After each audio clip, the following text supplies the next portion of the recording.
আসসালামু আলাইকুম। Welcome to cooking house by Bithi.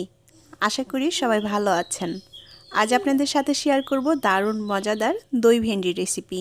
এই দই ভেন্ডি রুটি, পরোটা কিংবা সাদা ভাত সব কিছুর সাথে খেতে ভীষণ ভালো লাগে।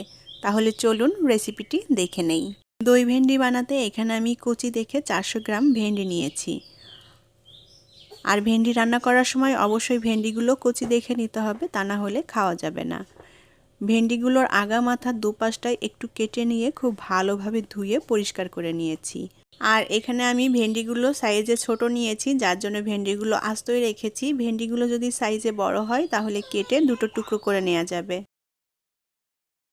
চুলায় একটা প্যান বসিয়ে প্যানে পরিমাণ মতো তেল দিয়ে দেব। প্রথমে আমি ভেন্ডিগুলো ভেজে নেব, যার জন্য তেলের পরিমাণটা একটু কম দিলাম। এখন ভেন্ডিগুলো দিয়ে আমি এই ভেন্ডিগুলোকে হালকা করে ভেজে নেব। কিছুটা লবণ দিয়ে দেব ভেন্ডির সাথে। এখন লবণ দিয়ে খুব ভালোভাবে উল্টাপাল্টা করে নেড়ে চেড়ে আমি ভেন্ডিগুলো ভেজে নেব। তবে ভেন্ডিগুলো আমি খুব বেশি কড়া করে ভাজবো না, আপনারা চাইলে একটু হালকা লালচে কালার করে ভেজে নিতে পারেন।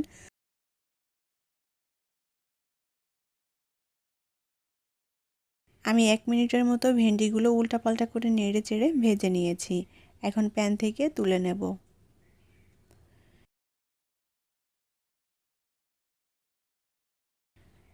এখন ওই একই প্যানে আবারও পরিমাণ মতো তেল দিয়ে দেব। এবার দিয়ে দেব হাফ চা চামচ পরিমাণ আস্ত জিরা, আর দিয়ে দেব 2টা তেজপাতা। জিরা আর তেজপাতা একটু ভেজে নেব যাতে সুন্দর একটা ফ্লেভার আসে। জিরা তেজপাতা সামান্য ভেজে নিয়ে এখন এর মধ্যে দিয়ে দেব পেঁয়াজ কুচি। আমি এখানে 1/3 কাপ পরিমাণ পেঁয়াজ কুচি দিয়ে দিলাম। এখন এই পেঁয়াজ কুচিটা আমি হালকা লাল করে ভেজে নেব। পেঁয়াজটা হালকা লাল করে ভেজে নিয়েছি। এখন এর মধ্যে দিয়ে দেব পেঁয়াজ বাটা। আমি এখানে 1/4 কাপের মতো পেঁয়াজ বাটা নিয়েছি। আর দিয়ে দেব 1 টেবিল চামচ পরিমাণ আদা রসুন বাটা। এখন ভাজা পেঁয়াজের সাথে বাটা পেঁয়াজ এবং আদা রসুন আবারও ভালোভাবে নেড়েচেড়ে মিশিয়ে নিয়ে একটু ভেজে নেব, যাতে করে পেঁয়াজ আদা রসুনের কাঁচা গন্ধটা চলে যায়।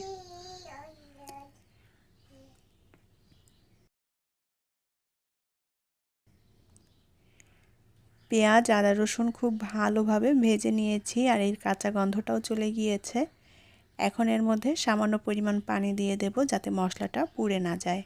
এবার দিয়ে দেব পরিমাণ মতো লবণ। শুকনো মরিচের গুঁড়া দিয়ে দেব 1 চা চামচ পরিমাণ। 1 চা চামচ পরিমাণ দিয়ে দেব ধনিয়া গুঁড়া। 1 চা চামচ পরিমাণ টালা জিরা গুঁড়া। হাফ চা চামচ পরিমাণ দিয়ে দেব হলুদ গুঁড়া। এবার অল্প আঁচে ভালোভাবে নেড়েচেড়ে মশলাটা একটু ভেজে নেব।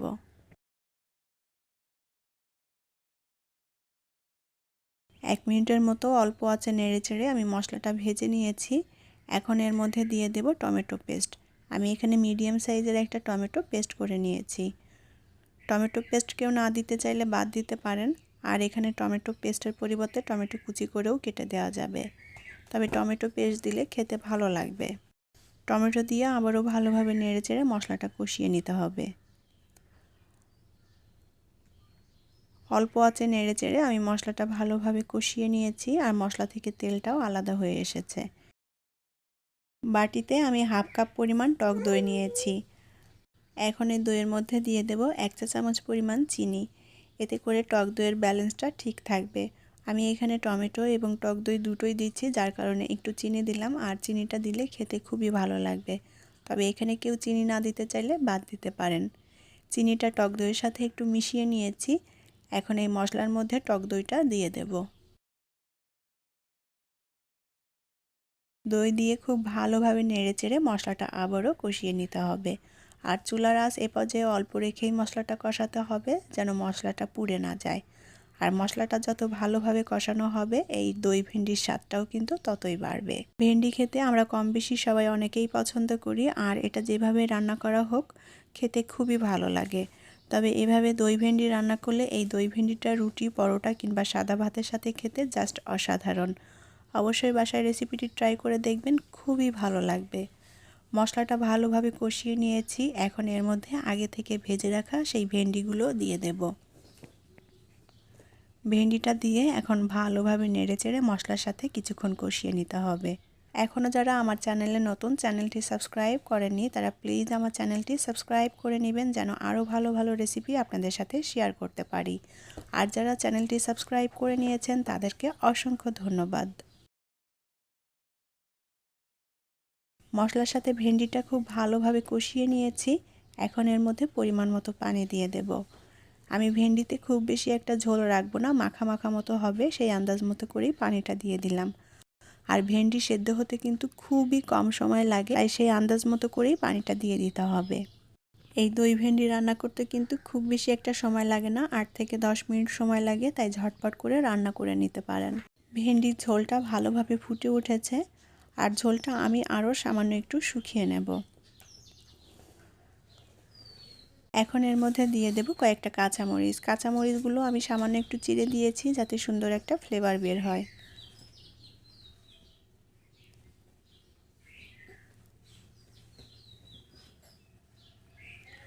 আর দিয়ে দেব হাফ চা চামচ পরিমাণ টালা জিরা গুঁড়া, হাফ চা চামচ পরিমাণ দিয়ে দেব গরম মশলার গুঁড়া। এখন জিরা এবং গরম মশলার গুঁড়াটা খুব ভালোভাবে নেড়েচেড়ে মিশিয়ে নেব।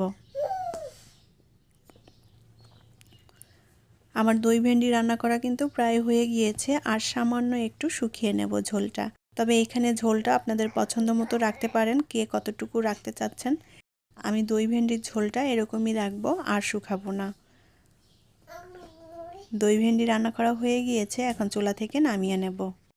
তৈরি হয়ে গেল দারুণ মজাদার এবং সুস্বাদু দই ভেন্ডি।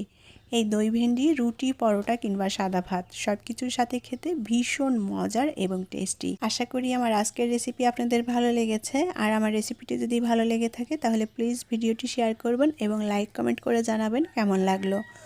ভালো থাকবেন সবাই। পরবর্তী রেসিপি নিয়ে আবারও হাজির হয়ে যাব। আল্লাহ হাফেজ।